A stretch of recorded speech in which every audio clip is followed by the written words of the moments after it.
Hello friends, इस video के अंदर हम बात करेंगे राज्यसभा के बारे में। तो आइए स्टार्ट करते हैं। It is mentioned in the constitution as council of states. देखो, राज्यसभा को हमारे कॉन्स्टिट्यूशन में काउंसिल ऑफ स्टेट्स कहा जाता है। As majority of it members are representative of legislative assemblies of state and UTs. देखो, इसके जो मेजोरिटी ऑफ इट मेंबर्स होते हैं वो रिप्रेजेंटेटिव्स होते हैं किसके? लेजिस्लेटिव असेंबलीज ऑफ स्टेट के एंड यूटीज़ के।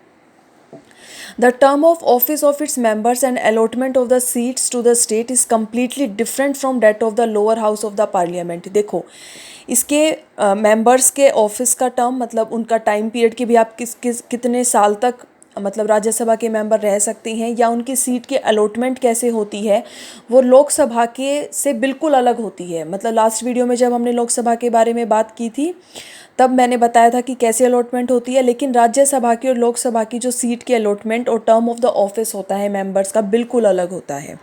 इसके कंपोजिशन के बारे में बात करते हैं तो मैक्सिमम 250 मेंबर्स होते हैं, जिसमें आर्टिकल 80 बोलता है article 80 talks about the composition of the council of states where 12 members are nominated.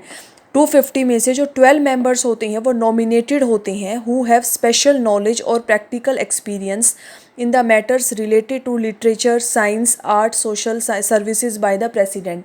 देखो, 250 में से जो 12 मेंबर्स होते हैं वो प्रेसिडेंट के द्वारा नॉमिनेटेड होती हैं और जिनको स्पेशल नॉलेज होती है या प्रैक्टिकल एक्सपीरियंस होता है इन सारे मैटर्स में, literature, science, art, social service etcetera. उसके अलावा जो रिमेनिंग 238 मेंबर्स होती हैं काउंसिल ऑफ स्टेट्स के, वो इलेक्टेड होते हैं by the elected members of legislative assemblies of the state. मतलब जिन लोगों को हम मतलब अपनी लोकसभा के लिए चुनते हैं वो लोग राज्यसभा के मेंबर्स को चुनते हैं। इसीलिए बोला गया है कि वो रिप्रेजेंटेटिव्स होते हैं लेजिस्लेटिव असेंबलीज के, स्टेट्स के एंड यूटीज़ के, क्योंकि जो एमपीज़ होते हैं यानी कि जो यहाँ पर जो लोग बैठते हैं वही लोग राज्यसभा के मेंबर्स को चुनते हैं, इसीलिए ये यहाँ इसके रिप्रेजेंटेटिव्स बोले जाते हैं। रिप्रेजेंटेशन ऑफ स्टेट के बारे में बात करते हैं। Just like in the case of Lok Sabha, जैसे लोकसभा के केस में Rajya Sabha 2 states are not representative by equal number of members. मतलब हर स्टेट का अलग अलग कंपोजिशन है कि भाई किस स्टेट को कितनी सीट मिलेंगी लोकसभा और राज्यसभा के अंदर।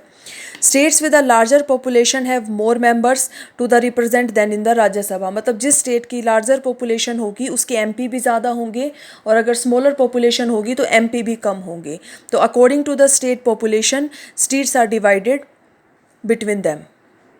रिप्रेजेंटेशन ऑफ यूटीज़ के बारे में बात करते हैं। Article 80 clause 5 says that the UT with their own legislative assemblies can have their representatives in the council of states. मतलब उन्हीं यूटीज़ के जो मेंबर्स हैं वो राज्यसभा में बैठ सकते हैं जिनके पास लेजिस्लेटिव असेंबली है। मतलब जिस केंद्र शासित प्रदेश के पास विधानसभा है उन्हीं के जो मेंबर्स होते हैं वो काउंसिल ऑफ स्टेट में बैठ सकते हैं। Voting for electing a member of Rajya Sabha is done by same way in the states as well as in the UTs। मतलब स्टेट्स में और यूटीज़ में राज्यसभा के मेंबर्स चुनने का जो तरीका है वो सेम है। According to the principle of, और वो कैसे चुनते हैं? Principle of proportional representation and by the means of single transferable vote. यानी कि इस सिस्टम से जो राज्यसभा के एमपीज़ हैं वो चुने जाते हैं। अब इसके ड्यूरेशन के बारे में बात करते हैं। Article 83 talks about the duration of both the houses of the parliament. जो आर्टिकल 83 है हमने लास्ट वीडियो में भी पढ़ा था, जो लोकसभा और राज्यसभा के ड्यूरेशन के बारे में बात करते हैं। The Rajya Sabha does not dissolve. देखो, जैसे लोकसभा हमारी हर 5 साल के बाद डिजोल्व हो जाती है, राज्यसभा डिजोल्व नहीं होती है। Thus it is a permanent house. जो राज्यसभा है वो परमानेंट हाउस है, बल्कि जो लोकसभा है वो नॉन परमानेंट हाउस है। This house is a continuing chamber. देखो, ये कॉन्टिन्यूइंग चैम्बर है, मतलब कभी भी डिजोल्व नहीं होता है। और ऐसा क्यों है? क्योंकि article 83 clause 1 says that 1/3 of all the members of this house must be retire every 2 year. मतलब हर 2 साल के बाद जो हमारी राज्यसभा है उसके 1/3 जो मेंबर है वो रिटायर हो जाते हैं और उनकी जगह नए मेंबर्स चुने जाते हैं। मतलब ये सिलसिला हर 2 साल के बाद चलता रहता है, इसीलिए ये जो हाउस है कभी भी डिसॉल्व नहीं होता है। देखो, जो राज्यसभा है मतलब इसकी ड्यूरेशन बहुत सिंपल एग्जांपल ये है कि देखो हर साल स्कूल से जो 12th क्लास है वो पास आउट होकर चली जाती है, लेकिन जो नर्सरी क्लास है वो कभी भी खाली नहीं होती है, न्यू एडमिशन्स होते रहते हैं हर साल। ऐसे ही राज्यसभा में होता है, जिनका ड्यूरेशन कंप्लीट हो जाता है वो मेंबर्स चले जाते हैं और उनकी जगह पे नए मेंबर्स आ जाते हैं। तो आई होप आपको समझ आया होगा।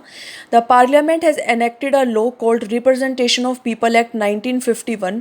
मतलब पार्लियामेंट ने एक लॉ लेकर आया था, जो पार्लियामेंट है हमारी, representation of people act 1951, where the office of the members of the council of state is fixed. मतलब जो उनका टर्म है मेंबर्स का हमारी राज्यसभा के अंदर, उसको फिक्स कर दिया गया, कितना, 6 ईयर्स। तो इस वीडियो में बस इतना ही।